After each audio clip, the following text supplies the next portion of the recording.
The all-new 2026 Mazda CX-5 is here, but is it better? That's what we're going to find out. Welcome to another Car Help Q&A. But before I answer your car questions today, we have some major news because Mazda has just unveiled the all-new 2026 CX-5, which is going to be arriving at dealerships in early 2026. So what exactly is all new?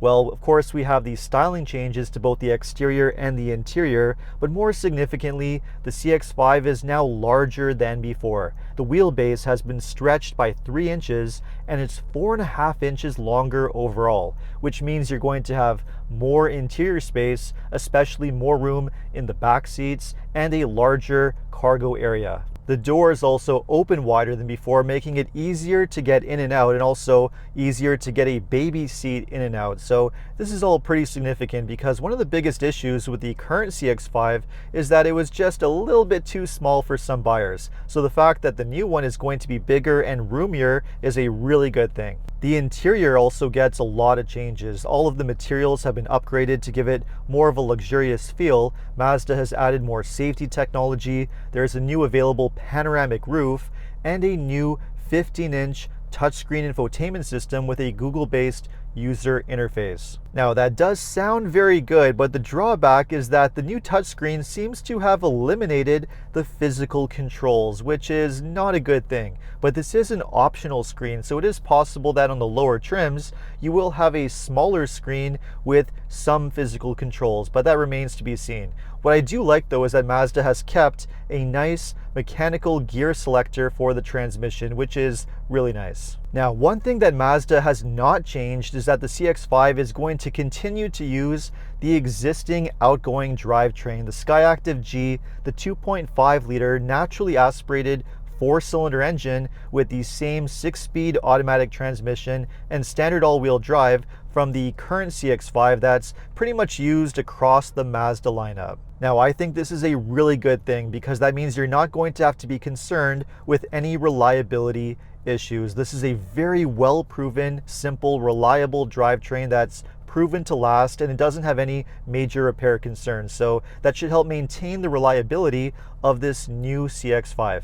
Now, there's no word whether the turbocharged version of this engine is going to continue to be available, but the main reason why Mazda is still using the base Skyactiv G engine is because they're not quite ready to introduce the all-new hybrid drivetrain that they've been working on. This is going to be called the Skyactiv Z hybrid system that's completely designed by Mazda, and it should be ready by 2027. So it's going to launch roughly a year after the new CX-5 hits the market in early 2026. So pretty exciting stuff. It's shaping up to be a really nice SUV, and I can't wait to give one a test drive and tell you what I think. But for now, let's move on to the Q&A, the questions that we have from you in the comments, starting with our first question. For the first Q&A question, we have, why does Toyota still have a major car shortage? I want to buy a RAV4 hybrid, but have been told that the waiting period to get one could be over 6 months. Okay, this is a question that I get asked all the time.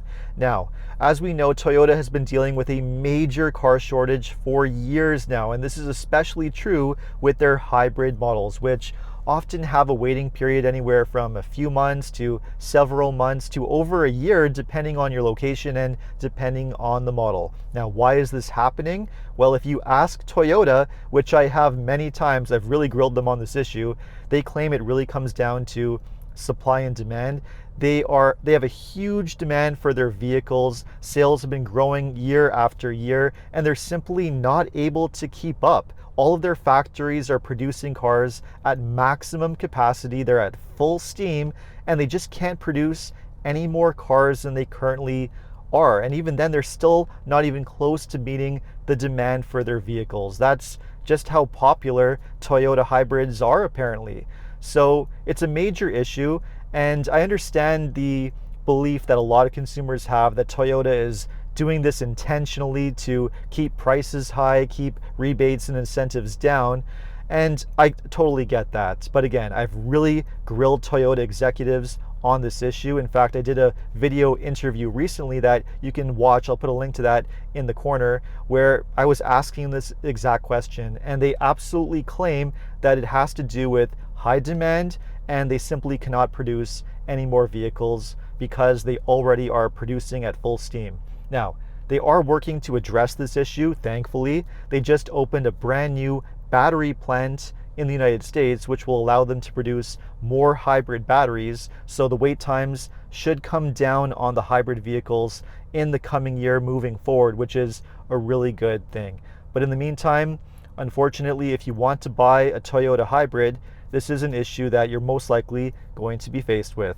So, great question. Okay, let's move on to the next one. I'm in the market to purchase my first car in Canada. I really like the Mazda CX-5 Hybrid, but with the current trade situation, there is no timeline for when the car will be available since it's made in the US. Another option is the 2026 Kia Hybrid, which will be available soon. Should I wait for the Mazda or go with the Kia or any other SUV hybrid option? Thanks so much. Okay, well, as we discussed, Toyota hybrids are in high demand and have long waiting periods, so that one is probably not going to be a realistic option unless you order the 2026 model. And yes, the Mazda CX-5 Hybrid unfortunately has become a victim of the tariffs. Because it's manufactured in the United States, Mazda has decided to no longer bring that model to Canada for the time being. So that's not going to be an option either, which to me leaves the best hybrid SUV option as the Honda CR-V Hybrid. That's my number one top recommendation. It's a very well designed SUV, has great fuel economy, very well made, it's very reliable and well built. And because it's available, has great supply, you can actually negotiate a pretty good deal on one. So that would be my number one recommendation for a hybrid SUV. So strongly recommend taking a look at that. Otherwise, perhaps wait and see what happens with the CX-5 and the RAV4 Hybrid. Perhaps it'll be easier to get one of those in 2026 if you're able to wait that long. Okay. Next question. I wanted to ask a question about Mazda transmission fluid maintenance. In the USA, Mazda claims that the transmission fluid does not need to be changed because it's quote-unquote lifetime fluid. However, we both know that's not entirely accurate. I'm wondering if I can request that the dealer service the transmission after 50 to 60,000 miles simply because I want to. I understand that this may not be recommended practice, but I'm curious to know if it's possible. Well, the short answer is that yes, it's absolutely possible. Even though the manufacturer might not recommend replacing the transmission fluid because they claim it's lifetime fluid, you can absolutely change the fluid if you want to. There is no issue with over maintaining your car. Of course, you don't want to under maintain your car and not meet the minimum recommendations for changing your fluids, but over maintaining your car, not a problem whatsoever. You can absolutely request to do that if you want. And of course, it's a great idea because we know that transmission fluid does not last forever. It needs to be changed at a realistic interval, and any good reputable mechanic will tell you the exact same thing. So if you want to keep your car for a long time and keep it in good shape and prevent transmission failure, changing the fluid every 50 to 60,000 miles is a great idea, and you shouldn't have any issue getting that done at a dealership if you push for it. So good idea, highly recommended. Okay, next question. Do you think buying a 2018 Audi Q3 with 87,000 kilometers priced at $21,000 is a good idea? Are they reliable? Will it be a good choice? Well, the short answer to this question is no. It's not a good choice and not a good vehicle to buy, simply because Audis, just like most German luxury cars, are just not very reliable or cost effective to own beyond the warranty period. They're fine to own for the first 3 to 5 years, especially as lease vehicles where you don't have to worry about any repair concerns. But once that warranty expires, that's when they tend to develop problems, and the reliability quickly starts to go downhill and the repairs start to pile up. And whenever they need a repair done, it's going to be very, very expensive. So no, not a cost-effective vehicle to own. I recommend avoiding it if you don't want any headaches, and buy something else that's more reliable, such as a Mazda CX-5, a Toyota RAV4, Honda CR-V, Acura RDX. these would all be much better options, more reliable, and better vehicles to own in the long run. Now, before we move on to our next Q&A question, I want to switch topics and talk a little bit about dash cams, because I get a lot of questions about dash cams. Which ones should I buy, not buy? And recently I had a chance to test one of the newest dash cam models from a company called Viofo. They sent me their latest model, the A329, which is a full-featured dash cam that has all the latest bells and whistles. It has an industry-first 4K front camera and a 2K rear camera that can film at up to 60 frames per second with a brand new Sony image sensor. Now what this means is that you get ultra smooth, sharp, clear video recording day or night, which is a key to a good dash cam. This camera will capture absolutely every little detail. It also has Wi-Fi 6 transmission technology, so you can preview and download videos very quickly. It supports up to 4 terabytes of solid state storage, so you can store weeks worth of footage.